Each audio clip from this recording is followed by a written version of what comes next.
আগামী দিনে আমাদের একটাই লক্ষ্য, মমতা বন্দ্যোপাধ্যায়কে ক্ষমতাচ্যুত করা। সাম্প্রদায়িক বিজেপিকে বাংলার মাটিতে তাদের শিকড় শক্তিশালী করতে আমরা দেব না। আমাদেরকে বলা হচ্ছে ভোট কাটুয়া। আরে 2,82,00,000 মুসলমান ভোট আছে।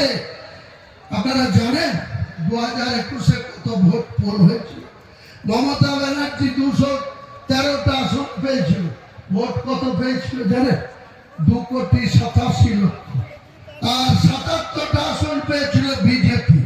তারা ভোট কত পেয়েছিল জানেন? 2,33,00,000। মুসলমানদের ভোট কত? 2,82,00,000। এই 2,82,00,000টাকে ধরুন 3.5 কোটি।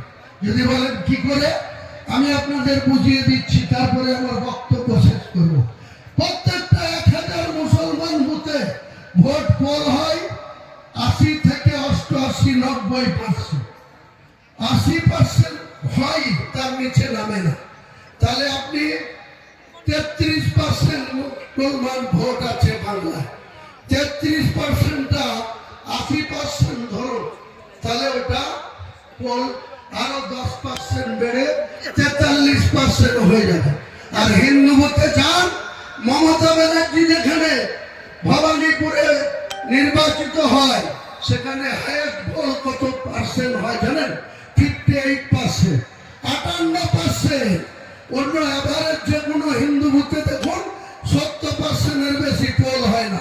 তাহলে মুসলিমরা কিন্তু সোনাতে খাদ দিয়ে গহনা বানাতে হয়, কিন্তু মুসলিমরা বুথে বুথে কোনো খাদ রাখে না, কোনো ত্রুটি রাখে না।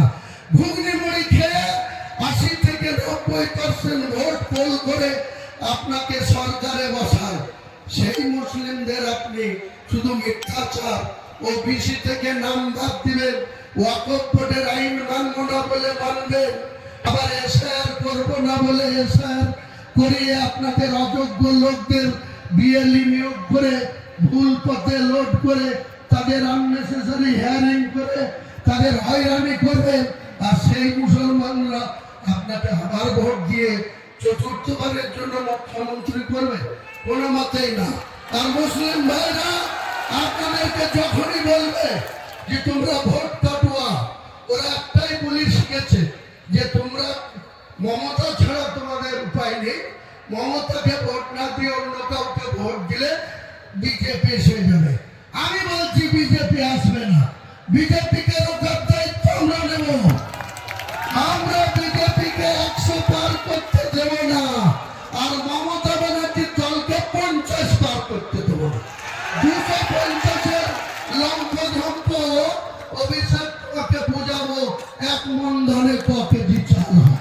আগামী দিনে ওয়েট করো। হুমায়ুন কবির বাজি রেখে বল তৈরি করে বক্তৃতা করো। আগামী তুমি যেখানে বক্তৃতা করবে তার 48 ঘন্টা থেকে 72 ঘন্টায় আমি আমাদের জোট সঙ্গীকে নিয়ে সেখানে তোমার রাজনৈতিক ভাবে প্রস্তুত আছি। তাই আরেকবার সেই 1 মে 2024 সন্ধ্যা 7 ঘটিকায় আমি যে কথা বলেছিলাম হিন্দু ভাইদের জন্য, যে প্রয়োজনে আমি 2 ঘন্টার মধ্যে আপনাদের ভাগীরথীতে ঝাঁপ দেওয়াতে পারি, কাটবো বলিনি। কিন্তু ভারতবর্ষের প্রধানমন্ত্রী আমার বিরুদ্ধে অনেক কথা বলেছে। আসামের মুখ্যমন্ত্রী হিমন্ত বিশ্ব শর্মা আমার বিরুদ্ধে অনেক কথা বলেছে।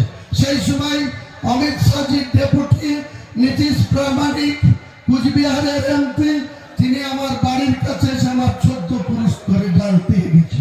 আমি সহ্য করেছি। কিন্তু আমি বলছি বিজেপিকেও কোনো রিয়াক্ট করবো না, তৃণমূলকেও কোনো রিয়াক্ট করবো না। আমাদের পার্টি সবাইকে নিয়ে মমতা বন্দ্যোপাধ্যায়ের মৃত্যু ঘন্টা বাজাবো ব্রিগেড ময়দান থেকে। ঈদের পরে আসাদুদ্দিন ওয়াইসি সাহেবকে নিয়ে এসে ব্রিগেড ময়দান থেকে মমতা